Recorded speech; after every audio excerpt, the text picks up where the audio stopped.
గా కూర్చోబెట్టి ఇది వైసీపీ ప్రభుత్వం మాటలు కాకపోతే వాళ్ళు చేసి ఉండాల్సింది ఎంతో కొంత ప్రయత్నం కూడా చేయకుండా ఇలాంటి పరిస్థితుల్లో ఇంత సమర్థవంతంగా ఆ వయసులో ఆయన బుల్డోజర్లు ఎక్కి అసలు చేరలేని ప్రదేశాల్లో వెళ్ళలేని ప్రదేశాల్లో కూడా ఆయన బుల్డోజర్ ఎక్కి ఆయన పోక్లైనర్లు ఎక్కి ట్రాక్టర్లు ఎక్కి గౌరవ ముఖ్యమంత్రి గారు అది అప్రిషియేట్ చేయాల్సిందిపై ఆయన విమర్శించడం ఇది సరైన పద్ధతి కాదు, మార్చుకోవాలి వైసీపీ నాయకులు. అలాగే వైసీపీ నాయకులకు కూడా నా విన్నపం, నా విజ్ఞాపన, మీరు విమర్శించడానికంటే కూడా ఇది మనందరి ఉమ్మడి సమస్య, ఇది మన రాష్ట్ర సమస్య ఇది.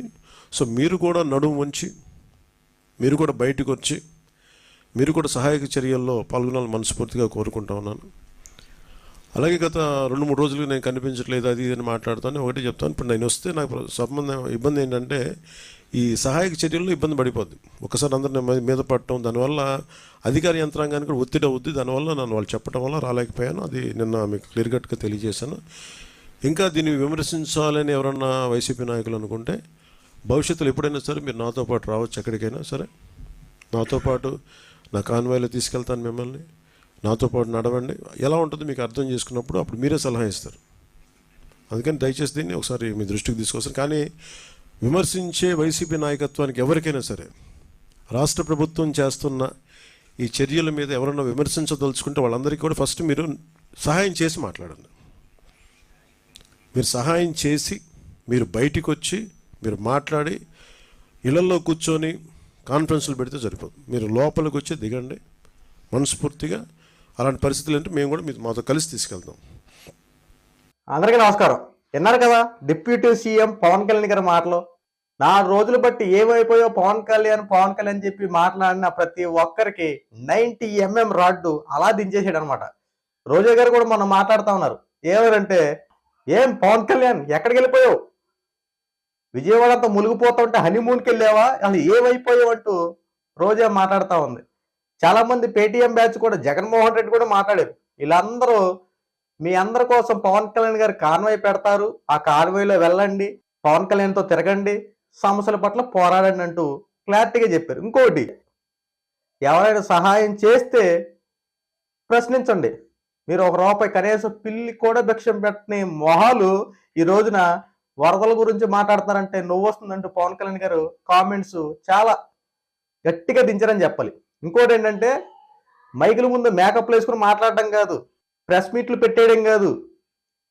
చంద్రబాబు గారిని చూశారు కదా, ఈ వయసులో కూడా ఆయన బుల్డోజర్లు ఎక్కి ప్రతి ముంపుకు గురైన ప్రతి ప్రాంతాలని టచ్ చేస్తూ అందరికీ చేదోడు వాదోడుకుంటూ ప్రతి సమస్యను పర్యవేక్షణ చేసుకుంటూ ప్రజలందరికీ అందుబాటులో ఉంటూ 24/7 అందుబాటులో ఉన్నారు. అంతేకాకుండా టోల్ ఫ్రీ నెంబర్లు పెట్టి ఎవరైనా విపత్తుల్లో కూరుకుపోతే టోల్ ఫ్రీ నెంబర్ కాల్ చేస్తే వెంటనే సహాయక చర్యలు చేసి ప్రతి ఒక్కరిని సురక్షిత ప్రాంతాలు చేరుస్తూ అనేక రకాలుగా ముందుండి నడిపిస్తూ ఉంటే నోరేసుకుని పడిపోవడం కరెక్ట్ కాదు.